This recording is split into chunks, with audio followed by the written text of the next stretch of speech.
Bienvenidas, bienvenidos a esta serie del canal del Congreso, 100 preguntas sobre las elecciones 2018.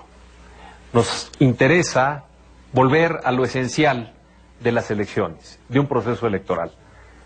Advertir cuáles son sus inquietudes, cuáles son sus preguntas, volver a veces a explicar lo que en ocasiones damos por sentado. Pero es muy importante que de cara a unos comicios tan amplios, tan complejos, de los retos como los que vienen implicados en las elecciones de 2018, volvamos a explicar para todos, de manera, espero, pedagógica, el significado y lo más relevante de los comicios que se avecinan.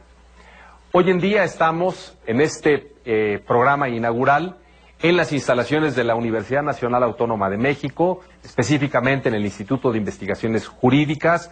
Nos acompañan estudiantes de la Facultad de Derecho, de la Facultad de Ciencias Políticas, de la Facultad de Psicología, entre otros, aquí que vamos a dialogar con ellos, pero también es muy importante que en este programa inaugural tengamos la presencia de un académico distinguido, pero quien hoy tiene la responsabilidad de llevar las riendas de esa institución paradigmática que es el Instituto Nacional Electoral, el doctor Lorenzo Córdoba Vianello. Lorenzo, gracias. César, encantado y mucha suerte, muchas felicidades en el arranque de este programa. Mucho éxito. Gracias. Tenemos un padrino de lujo para este programa inaugural, en donde lo que se trata es de dialogar, es de que a través de inquietudes directamente surgidas de todos ustedes podamos justamente volver a explicar lo más esencial, como ya decía, del proceso electoral. Así es que yo creo que podemos ir comenzando. Les diría, ¿quién quiere formular la primera pregunta para que la podamos atender? ¿Sí? A ver, adelante. Si nos dices tu nombre, la facultad y nos dices la pregunta, claro que por sí. favor. Buen día, doctores. Mi nombre es Omar Hernández, soy estudiante de la Facultad de Derecho. Y bien, en las noticias se ha hablado últimamente de candidatos y elecciones. Dicen que el proceso electoral ya empezó. Tengo dos preguntas. La primera es, ¿qué es el proceso electoral? Y la segunda es, ¿cuánto dura este? Muchas gracias. Muchas gracias.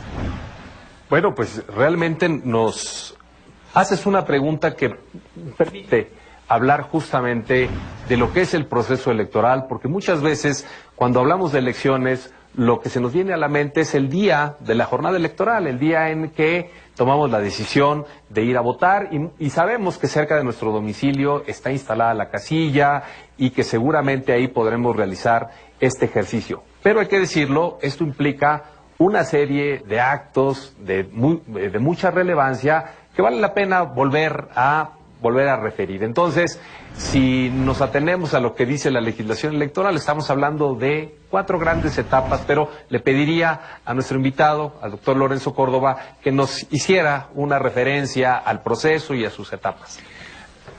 Creo que es una pregunta muy pertinente para arrancar un programa como este, sobre todo porque la construcción de una elección supone una serie de pasos previos al del día de la votación, que están claramente fijados en la propia legislación. Es decir, hay quien ha dicho que la Ley General de Instituciones y Procedimientos Electorales y la ley anterior, el código respectivo, eran una especie de carta de navegación, en donde se van fijando con mucha puntualidad los plazos, las actuaciones que tiene que realizar el órgano electoral en la construcción de esta elección. Es decir, es una lógica acumulativa que deja muy poco a la improvisación, y cuando digo muy poco, me refiero más bien a las polémicas que uno no puede anticipar y que suelen traducirse como quejas de los propios partidos políticos que la autoridad electoral tiene que ir resolviendo sobre la marcha.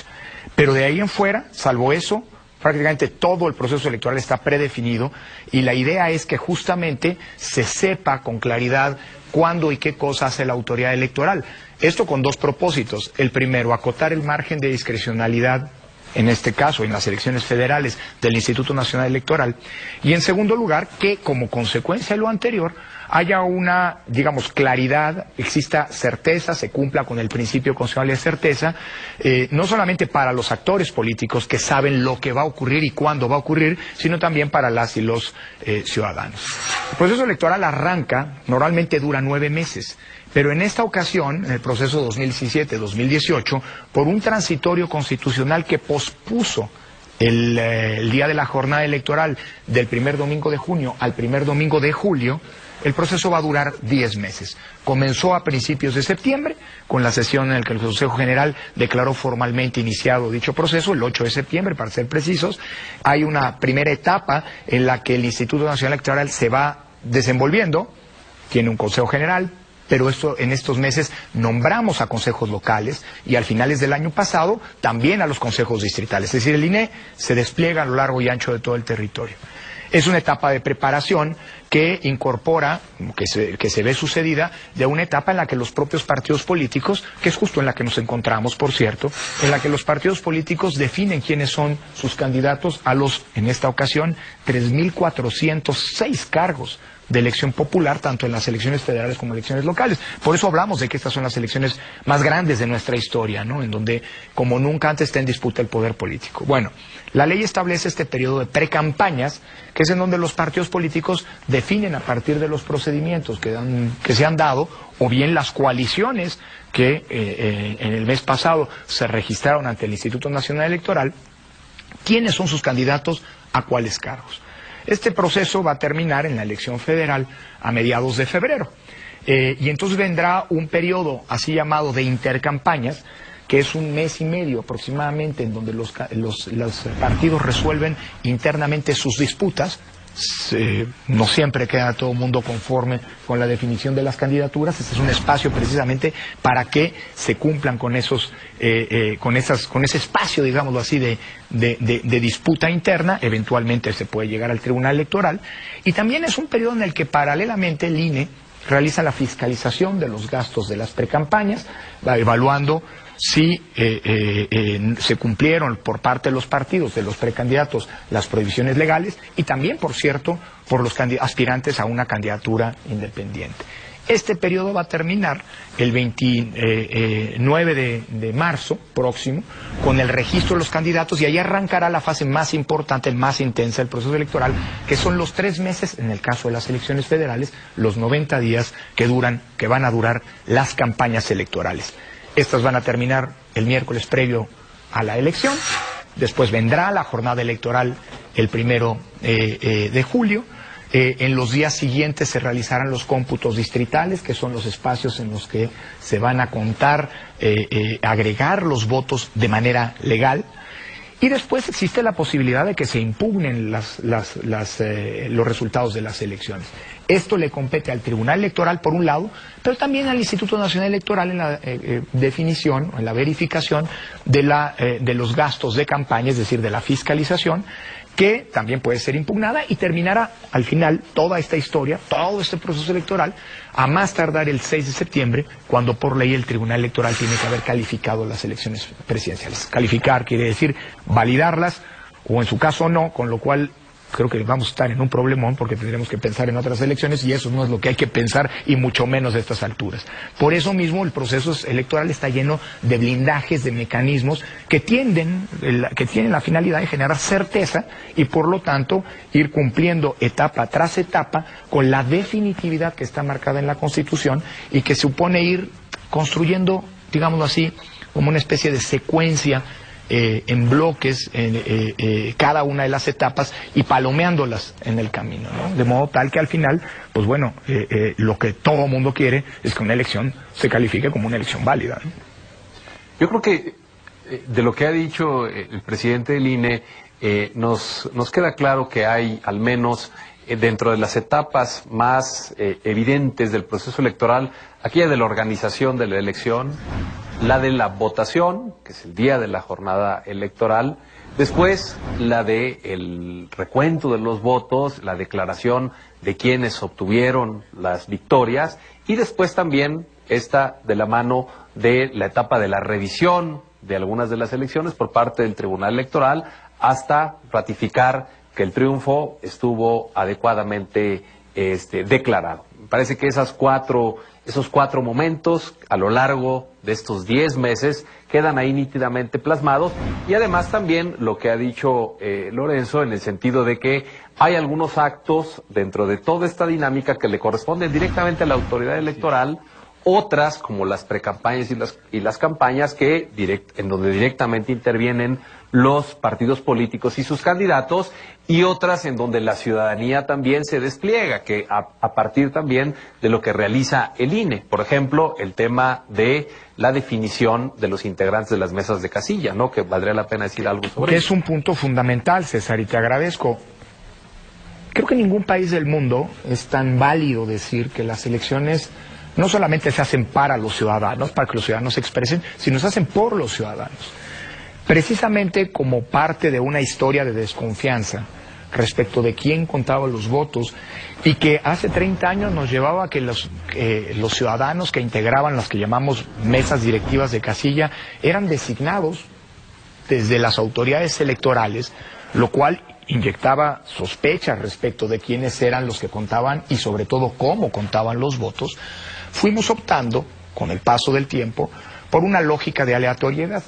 Esto es, hoy nadie sabe a ciencia cierta quiénes van a ser las y los ciudadanos que van a contar nuestros votos en las urnas. Pero esa es precisamente una de las garantías frente a la desconfianza que ha caracterizado la historia que nos ocupa. ¿Cómo se designan los funcionarios de casilla? Bueno, el INE tiene que, de todo el listado nominal, es decir, de los potenciales electores, que nosotros estimamos el corte se dará en un par de meses más, que rondará los 88 millones de electores, es algo que nunca había ocurrido. Estamos hablando de 9 millones más que en la última elección presidencial. Nosotros tenemos por ley que sortear al 13% de ese listado nominal, que para poner cifras ciertas son alrededor de 11 millones y medio de ciudadanas y ciudadanos. Insisto, hoy nadie sabe quiénes son. A ellos los vamos a tener que visitar en un despliegue de campo que es inédito. Ningún órgano del Estado hace un despliegue de campo como nosotros en tan breve tiempo. Ni siquiera el INEGI cuando se hacen censos, porque el INEGI tiene un año para hacerlo. Nosotros tendremos un mes y medio para visitar a estos 11 millones y medio de ciudadanos y ciudadanos, convencerlos de ser funcionarios de casilla, irlos, digamos, evaluando en sus aptitudes, para que al final del día podamos darle una asignación, un rol específico como propietarios o suplentes a cerca de 1.400.000 ciudadanas y ciudadanos. Otro dato nunca antes visto en la historia de las elecciones en el país.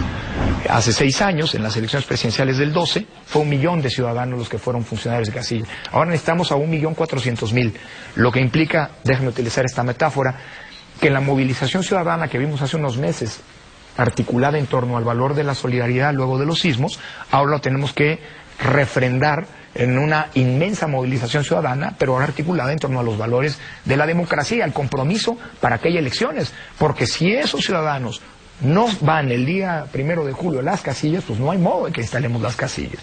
Entonces eso es importantísimo, digamos, este trabajo de convencimiento, pero sobre todo de preparación y entrenamiento. Por cierto, esto ocurre muy pocas veces en el mundo, para una sola jornada electoral.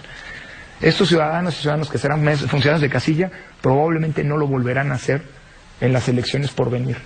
Y esa es justamente esa aleatoriedad, esa incertidumbre, esta sana incertidumbre es una de las garantías de eso que hemos llamado la construcción de la cadena de confianza. El sorteo de los ciudadanos y que se articula a lo largo del proceso electoral constituye un eslabón importantísimo de esa cadena de confianza, bajo una premisa.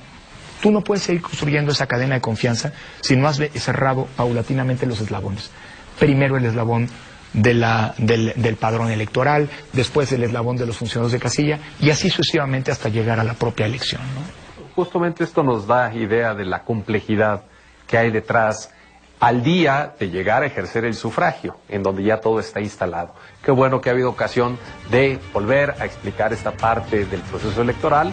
Y bueno, vamos a seguir dialogando, pero antes de eso vamos a un corte y enseguida seguimos en 100 preguntas sobre las elecciones 2018.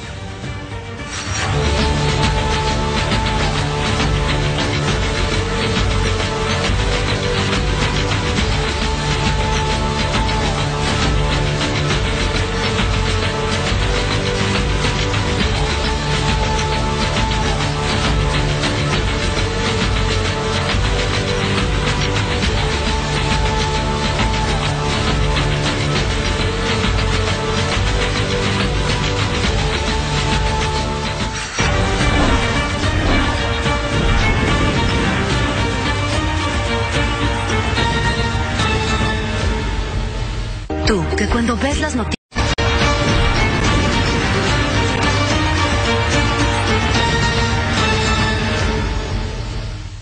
Estamos de vuelta en esta serie del canal del Congreso, 100 preguntas sobre las elecciones 2018, y bueno, estamos en este diálogo regresando justamente a la explicación de lo elemental, que a veces parece tan elemental que ya no reparamos en ello, pero que vale la pena volverlo a explicar de cara a la ciudadanía. Así es que, ¿quién quiere tomar ahora la palabra para hacer alguna otra pregunta?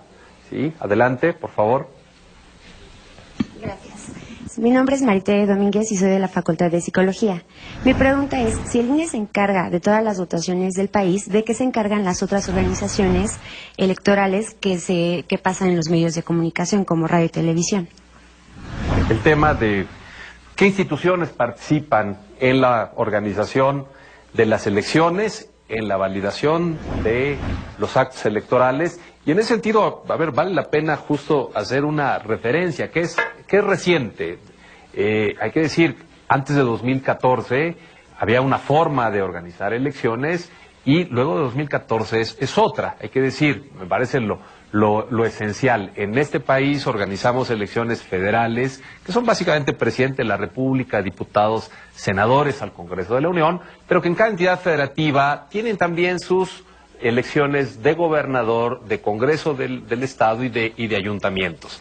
Antes de 2014 estaba claramente dividida la competencia. El entonces INE se encargaba, IFE se encargaba de organizar las elecciones federales y había, digamos, también en cada uno de los estados de la República una institución que hacía lo propio con sus elecciones locales. Pero a partir de 2014 generamos una nueva forma de organizar elecciones, donde si bien las de los estados siguen existiendo, la participación de la ahora sí INE es mucho más relevante. Así es que, Lorenzo, explícanos un poco más. Sin duda. Y la pregunta es muy pertinente, sobre todo porque en esta macroelección, déjame llamarlo de alguna manera, que confluirá en la jornada electoral del 1 de julio, no solamente se van a elegir a los órganos electivos federales, la presidencia y las dos cámaras del Congreso, sino que va a haber elecciones por primera vez en 30 estados. Salvo Baja California y Nayarit, en todo el resto del país habrá elecciones, al menos alguna elección local, y en algunos casos, como en aquellos estados en donde se elegirá gobernador, se va a renovar, se va a haber hasta 6 elecciones concurrentes, las 3 federales y las 3 locales. ¿Cómo se organizan en ese contexto las organizaciones luego, como decía César, de la reforma 2014? Yo diría que hay que entender, y es muy pertinente porque eso nos le va a servir a los ciudadanos poder encontrar o definir quién es la autoridad responsable y generar un contexto de exigencia. Creo que es obligado que las autoridades electorales estemos escrutadas, se nos exija y nosotros estar atentos a lo que son, digamos, las demandas que vienen desde la propia sociedad. Entonces, bajo esta lógica yo te diría que hay 2 grandes divisiones. La primera, la que ya apuntaba César. Antes de la reforma 2014, lo federal era competencia de elecciones de autoridades federales y lo local de autoridades estatales. Ahora la cosa se vuelve más compleja porque se creó un sistema nacional electoral integrado por órganos nacionales, es decir, el INE, el Tribunal Electoral y la FEPADE, y luego órganos locales, los así llamados organismos públicos locales electorales, que tienen distintos nombres: Instituto Electoral de la Ciudad de México, de Puebla, etcétera, etcétera, etcétera. Tribunales electorales locales y en algunos casos, no siempre, también fiscalías electorales locales. Es decir, tienes una especie de espejo respecto de lo que ocurre a nivel nacional con lo local.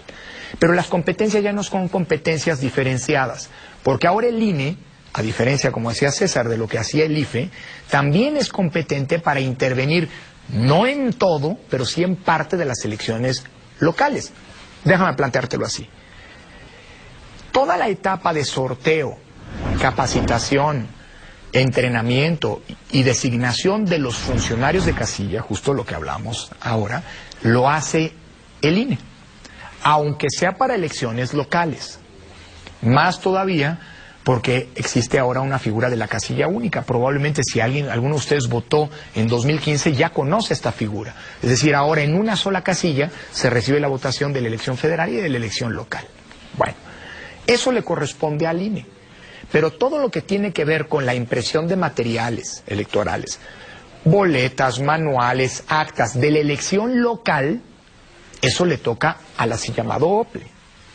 El arbitraje, que es muy importante, las quejas entre los partidos, cuando se trata de elecciones locales, le toca al órgano local, a menos que se trate de temas que tienen que ver con la radio y la televisión que le tocan al INE.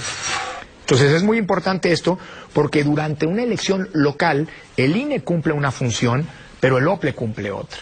Digamos que el momento en el que se cambia la estafeta es a partir del cierre de la votación, cuando una vez que se tienen las actas de las casillas, que se cerraron las casillas, todo es responsabilidad en la elección local del OPLE, no del INE. Y además existe, como te decía, una división horizontal.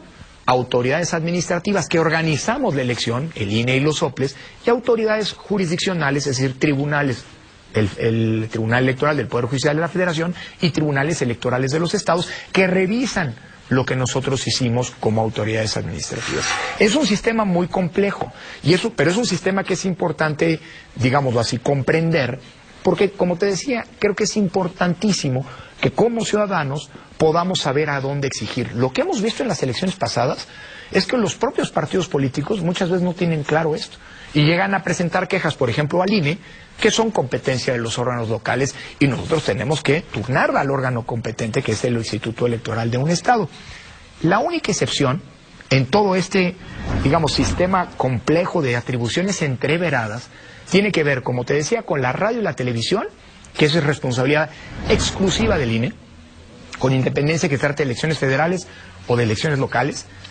Todas las quejas, los spots, la orden así llamada de transmisiones, en lo que nosotros le damos a las televisoras, a las radiodifusoras para que transmitan su cantidad de spots importante que ya ahora estamos viendo al aire a nivel federal y local, eso lo administra el INE.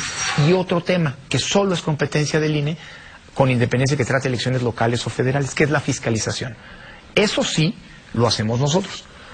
La auditoría, ver el gasto, recibir los informes, constatar que lo que nos informan los partidos y los candidatos es cierto, eso es responsabilidad del INE.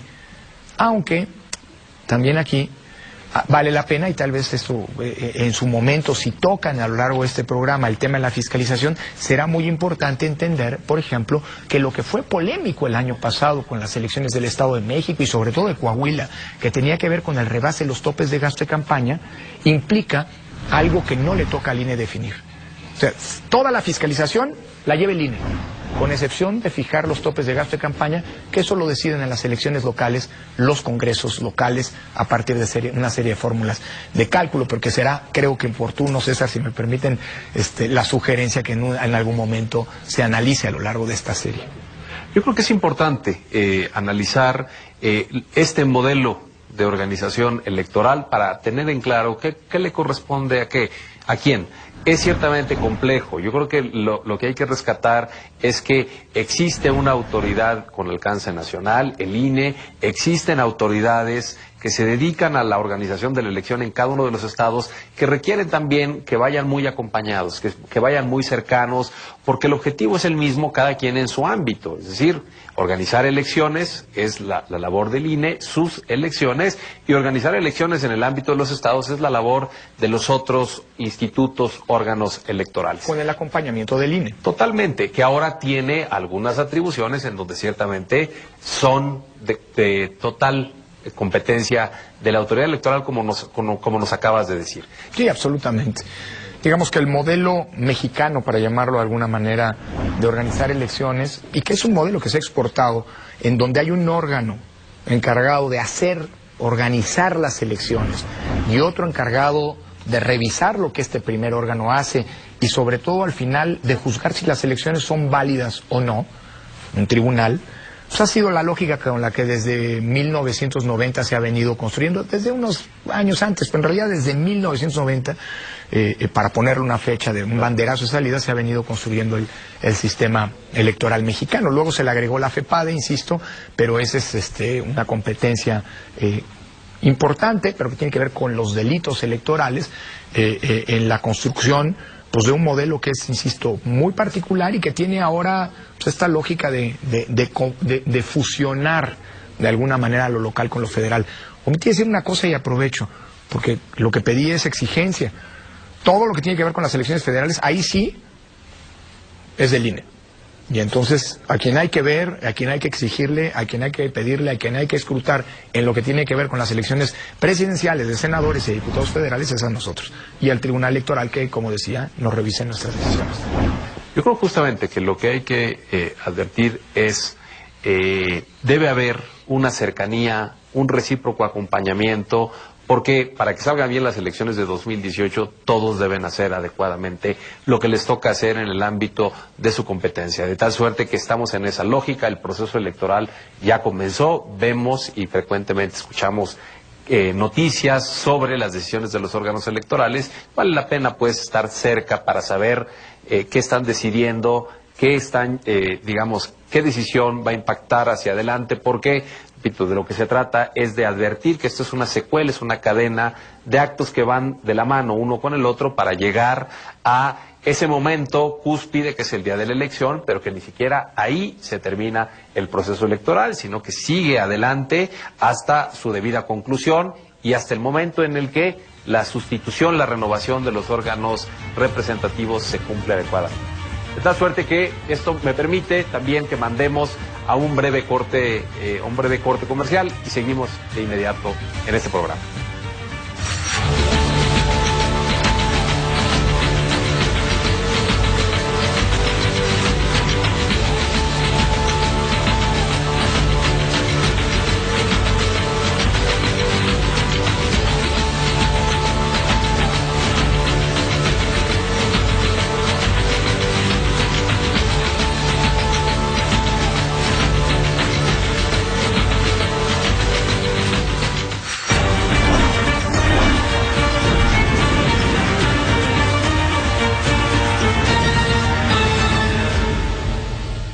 ¿Y tú, de qué color eres?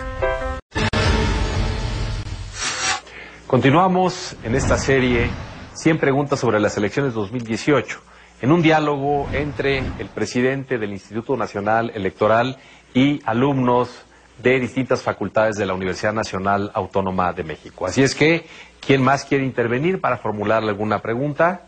Sí, adelante, por favor. Gracias. Hola, ¿qué tal? Soy Carlos Ramírez, colaborador del Observatorio Electoral 2.0.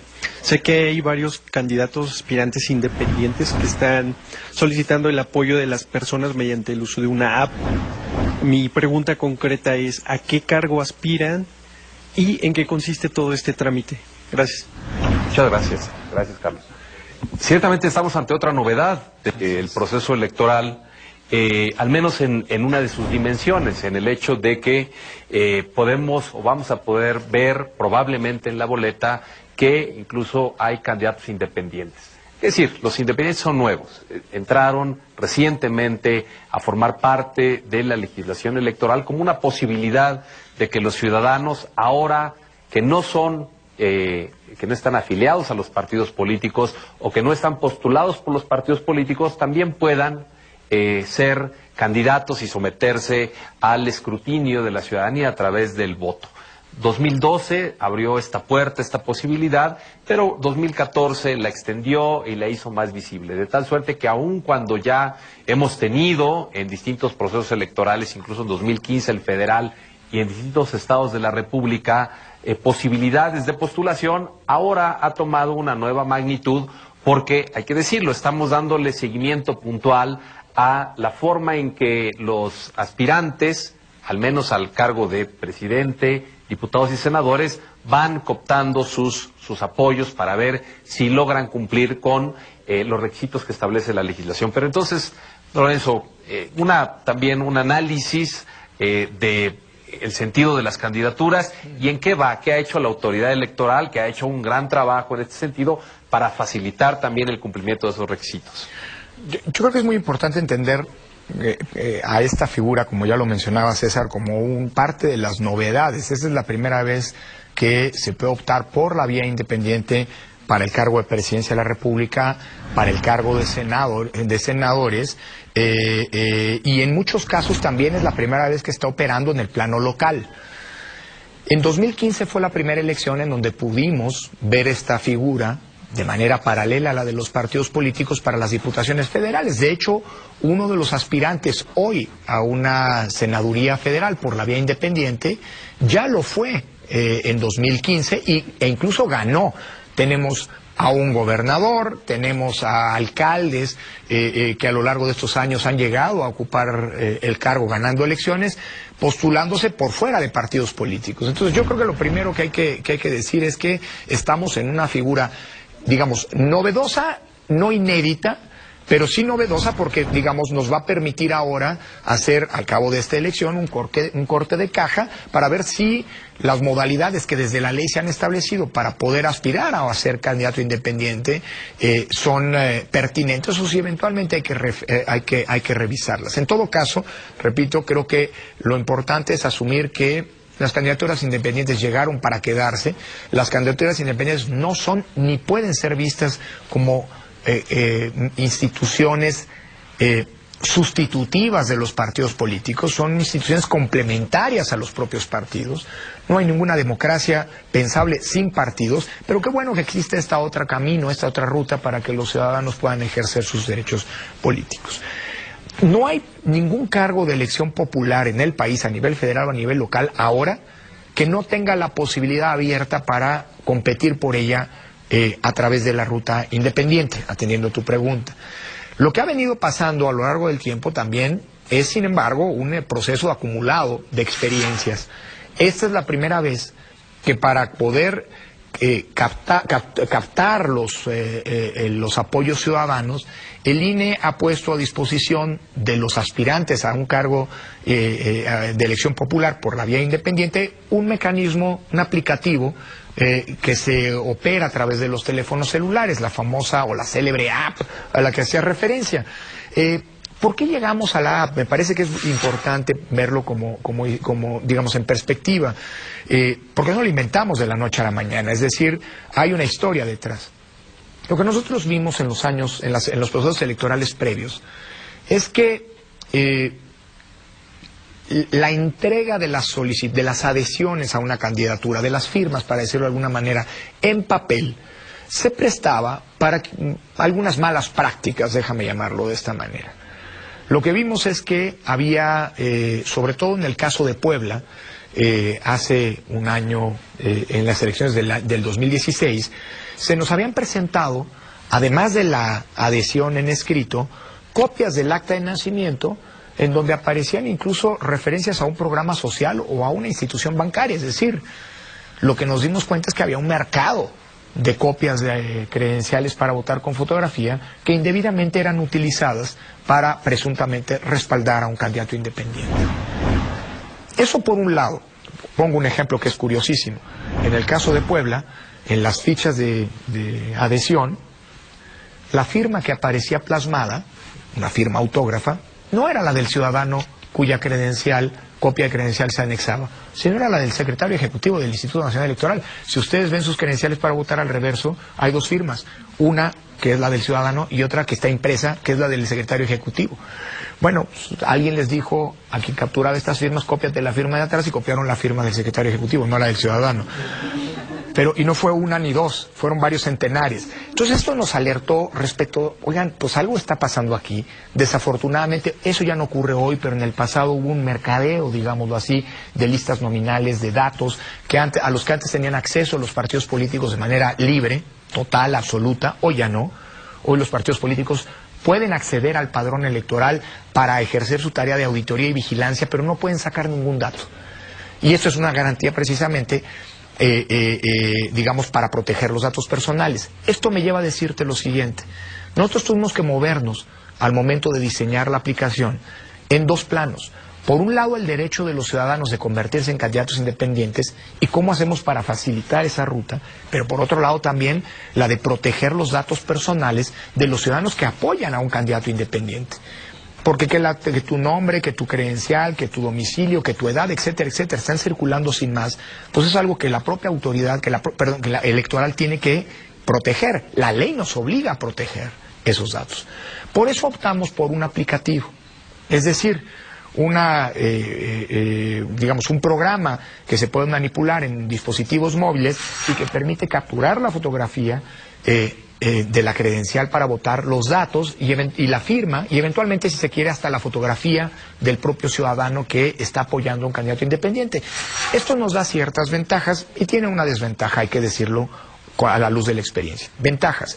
Primero, vuelve más rápido, sobre todo una vez que ha habido un proceso de adaptación, de aprendizaje de parte de los operadores, de los auxiliares, como se les llama, de los aspirantes a una candidatura independiente, del manejo de la aplicación, y eso ahorra tiempo. Segundo, le permite a los propios aspirantes a candidatos independientes saber cómo van. Antes, pues iban a ciegas. Sabían que tenían capturas en papel, pero no sabían si esa captura era válida, no sabían si el ciudadano que los había apoyado tenía suspendidos sus derechos políticos o estaba utilizando una credencial que ya había caducado en su vigencia, etcétera, etcétera.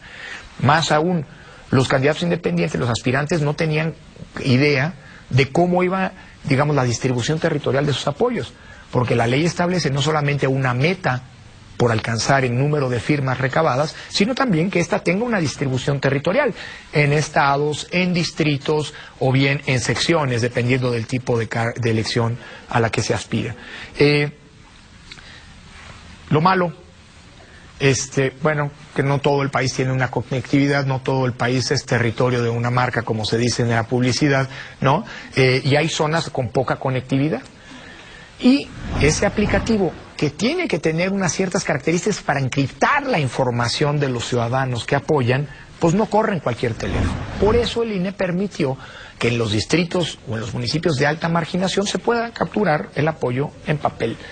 Con lo cual, pues dentro de unas semanas, cuando termine el periodo para que los candidatos independientes a la presidencia, y en unos días más a senadores nos entreguen, digámoslo así, el cierre, el corte de su trabajo, pues evidentemente vamos a tener que capturar también una importante cantidad, esperamos, de apoyos en papel. Ahora, esta es una vía que está abierta, es una vía porque, como lo vimos en diciembre, llevó a más de 40 candidatos aspirantes a candidatos a diputados a haber conjuntado las firmas necesarias. Ahora estamos en el proceso de análisis para ver que esas firmas no se dupliquen, que esas firmas efectivamente tengan la distribución territorial que la ley marca, después de lo cual les daremos el registro si cumplieron con otra obligación, que es la de rendir cuentas. Porque hasta hace a mediados de diciembre, para ponerles una fecha, había aspirantes a candidaturas independientes que hoy ya sabemos que rebasaron las cifras de apoyos requeridas, pero que para entonces no habían presentado ni un solo peso, no habían reportado ni un solo peso de gasto a la autoridad electoral. Y está bien que sean independientes, el INE tiene que facilitar el camino, la ruta, para poder ejercer este derecho, pero también hay una serie de obligaciones, que es la de rendir cuentas. Y lo que el INE tendrá que ver en las semanas por venir es que estos candidatos hayan cumplido con reportar todos sus ingresos, todos sus gastos, y que los ingresos y los gastos sean conforme a las normas previstas para tal efecto. Porque si alguien recibió dinero de fuentes prohibidas, un gobierno, empresas, etcétera, pues muy probablemente se coloca en una hipótesis en la que eventualmente el INE le negará el registro aun cuando haya cumplido con las firmas. Entonces la aplicación es un ejemplo claro, para terminar, y perdón que me he extendido, de cómo la tecnología es importante, por un lado, para maximizar derechos. Alguien puede decir, es que un debate, probablemente ustedes lo hayan visto, una polémica pública, es que la aplicación en realidad restringe derechos. Bueno, el caso es que hoy tenemos más de 4 millones de apoyos ciudadanos capturados a través de la aplicación. Habrá que ver cuántos llegan por la vía del papel, pero evidentemente, pues hoy dimos un salto adelante hacia lo que será el ejercicio de este derecho político de ser votado por la vía independiente sin que se postule un partido político en ejercicios posteriores. Y hay que decir, el uso de la tecnología aquí opera en dos sentidos. Opera en el sentido de facilitar, esa es la idea, facilitar a los ciudadanos el ejercicio de en ese caso de un apoyo, que también es parte de un derecho, pero también a la autoridad la verificación, porque imagínense ahora estos 4 millones de apoyos a la antigüita, en el papel. Pues tendríamos que haber llenado ya distintas bodegas llenas de papel, y después lo que eso implica para la verificación, porque alguien tiene que verificarlas. Y ya para verificarlas hay que capturarlas, porque la base de datos del padrón electoral es digital. No lo tenemos, digo, hay un respaldo en papel, pero la compulsa, o sea, habría que haberlas capturado y después verificado. Pero además una doble verificación, no solo con el padrón electoral, sino también entre sí. Porque si bien ustedes como ciudadanos pueden apoyar a un aspirante a candidato independiente, a varios, tienen que ser de distintos cargos. Ustedes pueden apoyar a un candidato independiente a presidente, a otro a senador, a otro a diputado, pero no pueden apoyar a dos o más.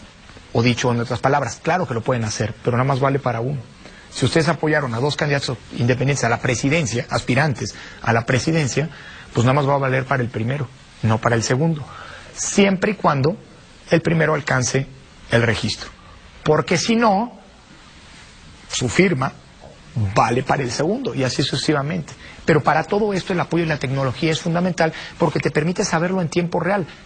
No solo a la autoridad, como decía César, sino también a los propios aspirantes a una candidatura independiente. Es incluso un elemento de transparencia, claro. Les permite ir viendo cómo van, replantear sus estrategias, así es que bienvenida, la verdad, la tecnología como apoyo a las instituciones electorales. Gracias. Muy bien, vamos a un corte y continuamos.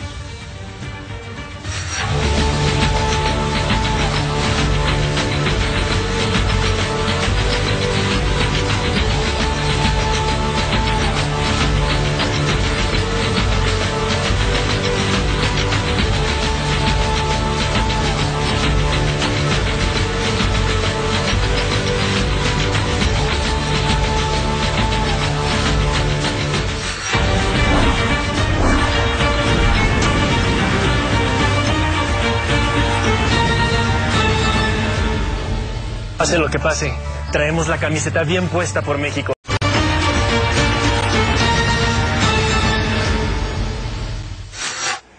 Estamos llegando a la parte final de este diálogo muy fructífero entre una autoridad electoral y universitarios de la Universidad Nacional de la UNAM. Así es que, pues bienvenida a otra pregunta. Así es que, ¿quién quiere realizarla?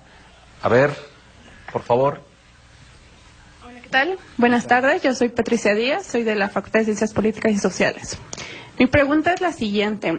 Algunas veces en las elecciones los partidos tienden a juntarse para competir. ¿Quién es quien decide cómo es que esto va a ocurrir? ¿Cuáles son como los lineamientos generales de estas coaliciones? Muy bien. Ciertamente, es un tema muy relevante porque incluso ahora mismo ya hemos visto en las noticias que salen los partidos políticos, dicen sus deseos de ir coaligados, otros todavía no, pero vale la pena decir de dónde viene esta posibilidad de coaligarse, que es una posibilidad que tienen los partidos justamente para unir no solamente sus estructuras de partido, unir también sus capacidades, unir sus despliegues territoriales, unir sus recursos económicos justamente para competir. Esa es una posibilidad que hoy en día y desde hace tiempo está abierta en la legislación electoral, que tiene justamente un sentido también, el de unir programas de gobierno, acercar ideologías aun cuando inicialmente no puedan ser muy cercanas, pero tratar de encontrar puntos de confluencia. Hoy es una cuestión que está permitida, así es que, ¿qué tenemos ahí? A ver, creo que tu introducción, César, es muy pertinente, porque en efecto la figura de las coaliciones, con distintas modalidades, con distintas variantes, pues ha estado presente en la historia política reciente del país. Prácticamente no hay elección a nivel federal o a nivel local en donde no haya al menos una coalición de partidos políticos que se presenta de cara al electorado. Y en estas elecciones en concreto, pues es curioso cómo prácticamente los partidos han optado por esta posibilidad, digámoslo así, que obedece a muchas y muy variadas razones. Puede obedecer a razones de tipo ideológico, dos partidos que tienen un programa político, un ideario político que confluye y que por lo tanto en una lógica de estrategia los lleva a postular a los mismos candidatos, a coaligarse y postular a los mismos candidatos, o bien se trata también de cálculos políticos mucho más pragmáticos que se valen también. Finalmente, creo que la política hay que empezar a entenderla como lo es en realidad y no como nos aspiraríamos a que fuera, lo que no quiere decir que le pongamos de nuevo a cuenta contextos de exigencia a los partidos, a los actores políticos, por supuesto a las autoridades electorales, para que tengamos una un sistema democrático pues cada vez más cercano a lo que aspiraremos fuera nuestra democracia. Pero la democracia ideal existe en el mundo de las ideas. En los hechos la cosa es mucho más burda, como decía Norberto Bobbio hablando de la burda materia. Bueno, pues muchas veces esta lógica más pragmática de hacer cuentas, de sumar, digámoslo así, esfuerzos o respaldos, pues es lo que lleva y ha llevado a lo largo de la historia a partidos a coaligarse. Hay distintos tipos de coaliciones.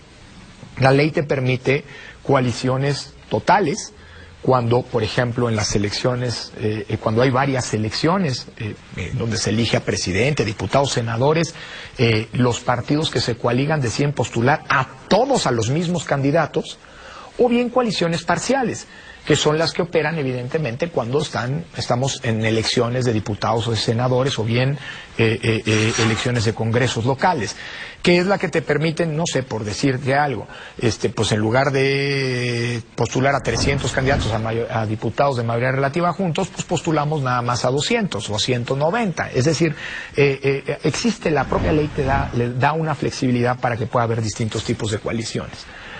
Yo mencionaría dos cosas que son interesantes, que sepan, sobre todo, pues dado que la figura de las coaliciones, como decía, pues es una figura pues, que es inminente, ¿no? En las elecciones federales al menos. Y es la siguiente. Primero, que los partidos se coaliguen no quiere decir que se fusionan en cuanto a sus logos. Así ocurría en el pasado. En el año 2000, por ejemplo, la coalición que llevó al presidente Fox a la presidencia de la República fue una coalición en la que había dos logos de partidos, en ese momento el PAN y el Partido Verde, aunque no crean, eso ocurrió en algún momento, ¿no? Que se fusionaban y aparecían los dos logos pequeñitos de los partidos en un único emblema. Eso impedía, o en el mismo año 2000, que esa es la coalición más grande que hemos tenido, 5 partidos políticos se aglutinaron en torno a la postulación presidencial de Cuauhtémoc Cárdenas, que era candidato histórico del PRD, para, digamos, en una única coalición, y los 5 logos de los partidos aparecían en el emblema. ¿Eso qué tenía como problema? Que no había modo de saber, si bien tú votabas por un candidato a la presidencia, por ejemplo, a qué partido había que computarle el voto emitido. Porque acuérdense que el voto en México tiene no solamente la finalidad de definir quién gana una elección, sino también tiene múltiples derivaciones. El número de votos que un partido tiene sirve para determinar su porcentaje en el financiamiento. Entre más votos tengas en una elección, más dinero vas a tener de la bolsa de financiamiento público en los años por venir. Sirve para determinar los tiempos en la radio y la televisión, que se distribuyen en parte también proporcionalmente a la votación, y más importante, no es que sea más importante, pero de una gran relevancia, también sirve para definir cuántos votos tuvo cada partido, para ver si superaron o no el umbral para mantener el registro que establece la ley y que es del 3%.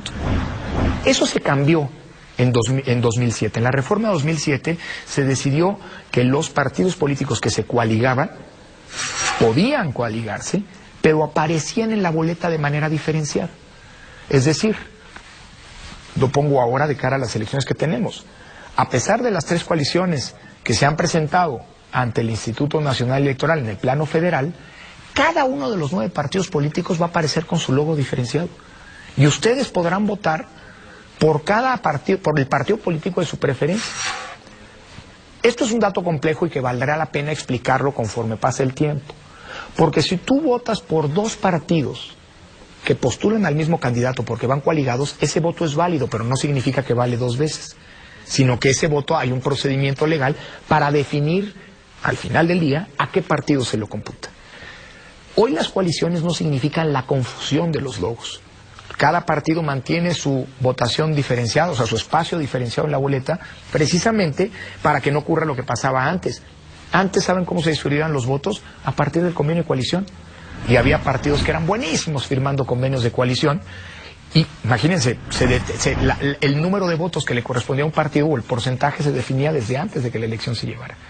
Entonces, por eso mismo pasamos al esquema en el que hoy los emblemas están diferenciados, aunque habrá nombres de los candidatos que se repiten en 2 o en 3 ocasiones, dependiendo del número de partidos que han conformado una coalición que postula, por ejemplo, a un candidato a la presidencia de la República. Segundo dato que vale la pena mencionar, y que tiene que ver con cómo, con la figura de las coaliciones, los partidos políticos que van en una coalición, a pesar de que, supongamos, un candidato a la presidencia gana, esos partidos pueden perder el registro,